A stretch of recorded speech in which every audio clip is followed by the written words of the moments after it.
Hello boys and girls, welcome back to Fog's World, although this doesn't look anything like Fog's World. This is one of my test worlds, and I've come here because I need to figure out exactly how far I need to drop a guardian to kill it.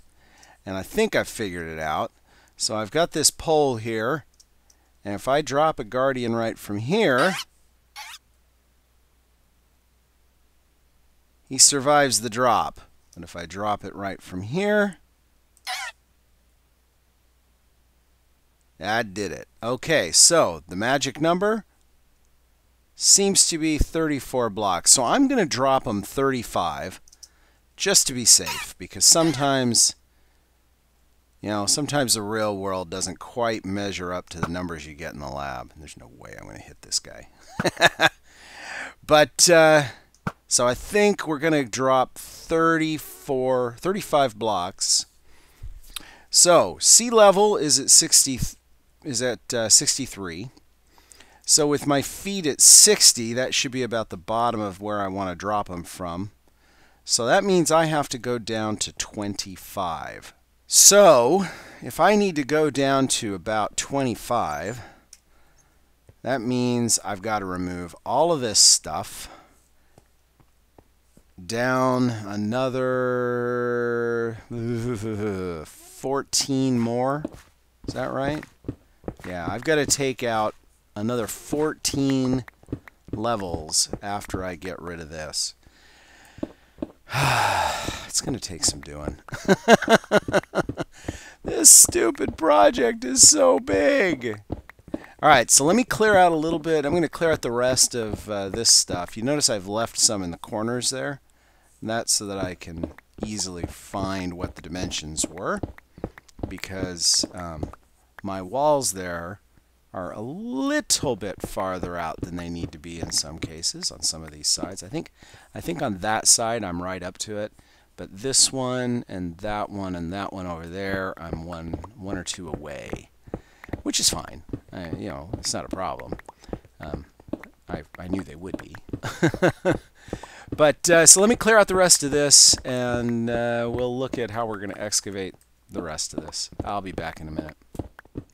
All right, all traces of the underwater monument are now gone. The ocean monument is gone. But I've got to bring down another 14 or 15 layers of this, and I thought, well, what would be an easy way to do that? I've got a ton of TNT. Let's use some TNT. However, before I start going willy-nilly with the TNT, I want to make sure I know for sure exactly how far one of these blasts is going to go. So what I'm going to do, I'm going to come out here, I'm going to dig a hole, I'm going to drop in some TNT, and I'm going to I think I'm going to leave this one uncovered, and we're going to light it and see what we get.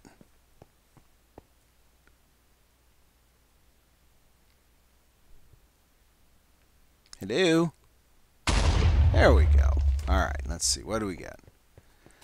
So we drop down 3. We get a 3x3 hole with a little bit of cleaning up needed. Okay, well that's good to know. 3x4 hole. Ooh, okay. A 3x4 hole. Interesting. What if we cover it up? What if we do this? 2, 3, and we put you in there, and we cover you up. Actually, let's do it this way. And we'll put a button on you. Press the button, and now let's see what we got.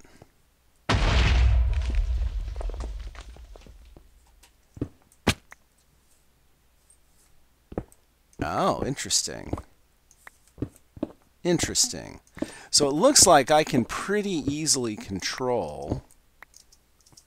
So if I do this, if I go down 2, put you there, cap you, am I going to get a 3x3x3 hole? I do. Pretty reliably. Okay. Now what if I put 2 of them next to each other? What if I go like this? What if I put one here and let's see. That's going to give me that. Yeah, so it would have to be here. The question is, will one blow the other? Probably not, but let's find out.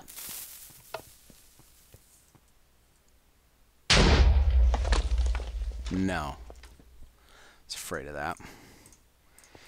But what I can do, of course, is that.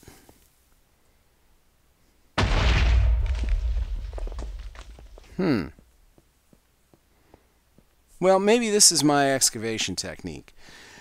The other worry, of course, is I don't want to get too close to these walls and blow them up. Let's try just one. Let's try just one. If I go here, this is where I get a little nervous, because I don't want to lose it.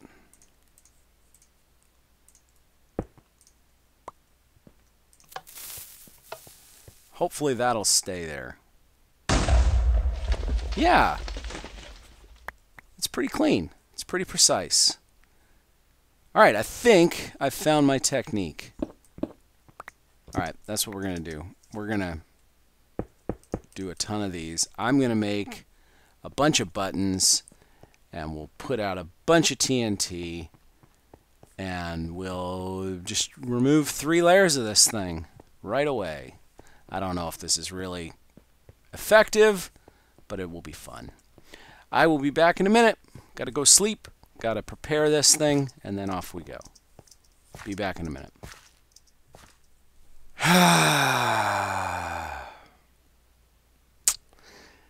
Guys, I've run out of TNT. Now I could go make some more,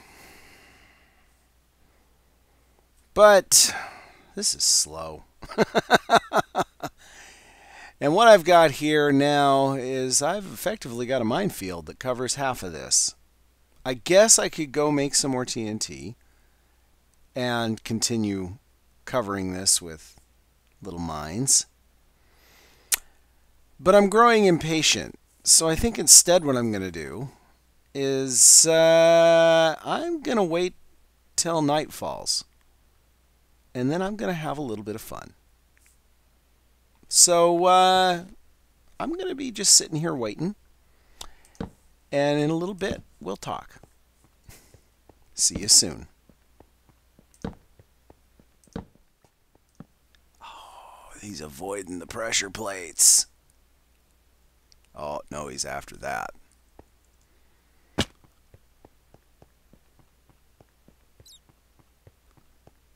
Ooh, there we go.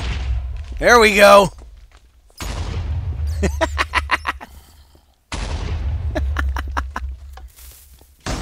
Come on, guys. Come over this way.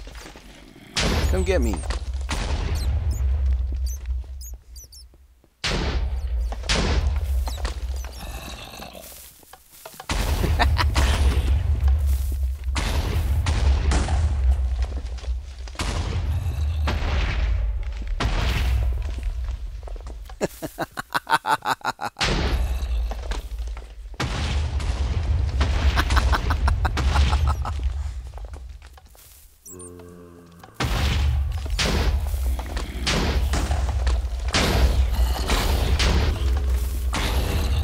It's getting a little dangerous.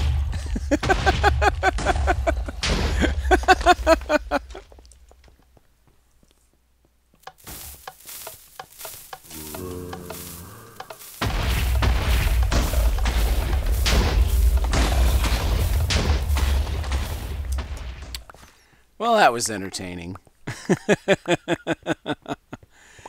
Okay, so the whole TNT thing is fun and all, but it's not really effective, you know? No, I think at the end of the day, you're better off just setting up some speed mining. The problem with the TNT thing, though, is that while it is somewhat effective... Whoa. Hello? Are you not there? Ah, no, you're not. Okay. While the TNT thing is somewhat effective, it is slow. And the advantage to the TNT method is that it's a little easier on the picks, but still, I'd rather repair picks than spend forever digging holes. Well, I have repaired and replaced this pick several times. I've lost my good armor. And because I wasn't paying close enough attention to it. But I am down to the correct level finally. Down to level 24. And look what I've uncovered here. Yeah, we've uncovered a mine shaft. So I'm going to have a little bit of work to do while I make that safe and clear it out. Ooh, careful. Little bit of a hole here. So we're going to go ahead and clear the rest of this out. And then we'll see what we do next. I haven't made up my mind. Do I finish this project today? Do I tackle something else? I don't know, but I'll tell you this much. I'm going to be clearing this out. Oh, he knocked me all the way over the gap. That's hilarious. Cool.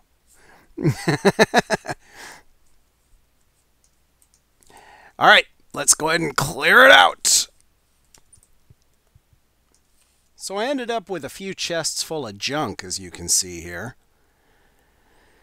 Most of this is just blocks from here. Some of it is mob drops, because I have gone ahead and fought mobs during the night just to get myself some XP so that I can pay for some of the repairs. Obviously, we're not down quite low enough to have hit diamond, but we are low enough to have hit gold. Which is, yeah, I guess that's nice. It's not like I have a big burning need for it, but it's interesting nonetheless. I do have some lighting up to do down here, obviously, and I probably am going to come check this place out a little bit. So let's go ahead and take a peek, see what we got going here. We've got ourselves a mine shaft, obviously. Hello, how you guys doing down there? Hello, get out of my way. Get out of my face. Got some gold over here. It would be nice if I could find a little pocket of diamond, because goodness knows I have been replacing diamond gear, which is a little annoying. Die. Oh, it's a rose.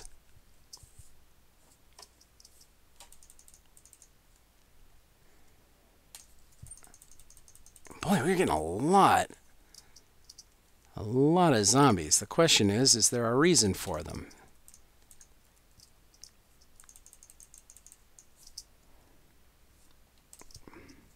I guess not. Okay. I was wondering if maybe we'd have a thing up here, but no. Yeah, we'll go ahead and collect this. I don't need it, but we'll collect it anyway, because why not? Actually, I am probably going to need some of it, because I'm sure I'm going to want to do something with some rails.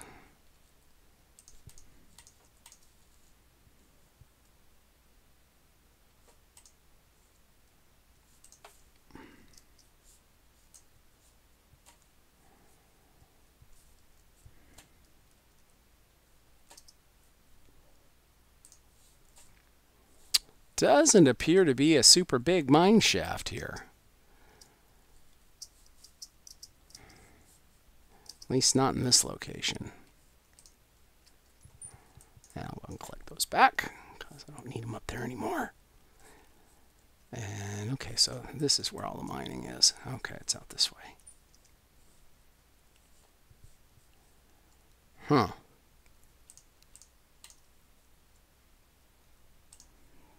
Go ahead and light some of this up.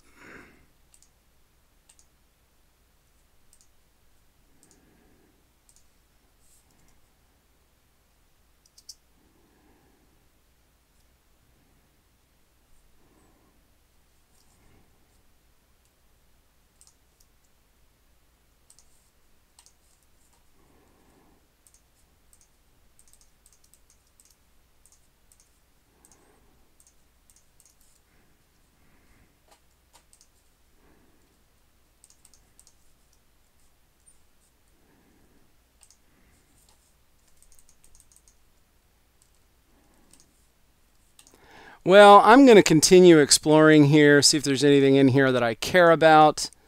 But until then, guys, I'll talk to you in a little bit. Well, all right, guys, I managed to dig out the hole and done a little bit of work down in there. I discovered that the hole wasn't quite deep enough, so I've opened up that bottom and made it a little bit deeper there for the test that we're about to do. By the way, my apologies for some of the sound glitches in this episode. When I do a large project like this, I often turn the sound off while so that I can watch videos and stuff while I work. And clearly I forgot to turn it back on before. So anyway, it's on now. And so the other thing that I've done, I went ahead and built a little prototype of our Guardian farm right there. This is clearly not the most efficient way to build it. You know, we're not going to get the most efficient drops. There's some things we'll have to do to make it more efficient. But it'll be pretty good. So let's come over here and I'll show you what I got going. So what we've got here, this is glass. And I decided to build it 5 high. So we have a 5 high section of glass, and everywhere you see this this hardened clay, that's over a glass wall. So there's a glass wall that goes all the way down to the bottom there. And the point is for there to be a block next to each and every water source block, and that's going to get us that downward running water, so that anything that spawns in the water is going to immediately get pushed downward. Those are open fence gates down there. So open to allow the guardians to drop through. Fence gates to hold up the water, of course. It's a little bit better than signs because fence gates don't need to be attached to a wall like signs do. In order to build that, I basically pillared up from the bottom, built a little platform of dirt, and then laid out all the fence gates and whatnot. Built a torch pattern to help me figure out where these solid walls were going to go, and so on. So the pattern here is 2 water blocks, or in this case 2 dispensers that are going to dispense water, right? 2 water blocks, 2 solid blocks, 2 water blocks, 2 solid blocks, 2 water blocks, etc. And then another row of nothing but water blocks, and then we have another alternating row, but this one is offset from this row, obviously. We have some redstone laid out here in such a way that when we power the redstone, it will power the block under it and the adjacent block. So that's going to fire all of these dispensers. And let's go ahead and try it out, shall we? So that puts out the water, and down we go. And we should, in short order, see some guardians spawn up in there, I hope. Now, like I said, this is not yet a super efficient guardian farm. This is just a prototype. We're going to need to extend this pattern all the way to the edges, or actually just shy of the edges. I don't want to go all the way to the edges because I don't want guardians to spawn in the ocean, and if I get the water blocks too close to the edge, then they'll spawn in the ocean. The other thing that I need to do is I need to go around lighting up tunnels, because the guardians do respect the mob cap, and right now I'm sure there are mobs all around underneath us and in the walls, and there's tunnels all in there, and so they're affecting the mob cap, no doubt. So anyway, that glass there represents the farthest, or the shortest distance that the guardians can drop and still be killed by the fall. And obviously I'm going to want to put some kind of collection mechanism underneath, so I've put a block with some rail on it underneath that to show me what level the collection mechanism is going to need to be at. And these guys are being stubborn. We'll wait around here. I know this guy's going to spawn some guardians eventually. Just give it time. Come on, buddy.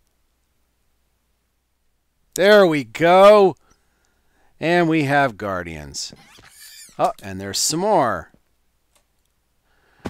All right, so I'm going to have to take this level down here again. We're going to have to clear out a bunch more in order to actually build this farm proper.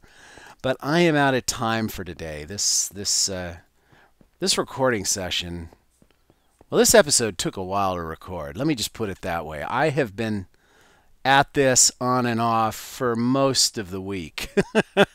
So I'm running out of time to record. So as always, guys, if you liked what you saw here, you know what to do. Leave a like. It helps people find my videos. And if you want to see more, subscribe. We do it every week. So that's all we have time for today, guys. Thanks for watching. I will talk to you all again next time. Bye-bye, guys.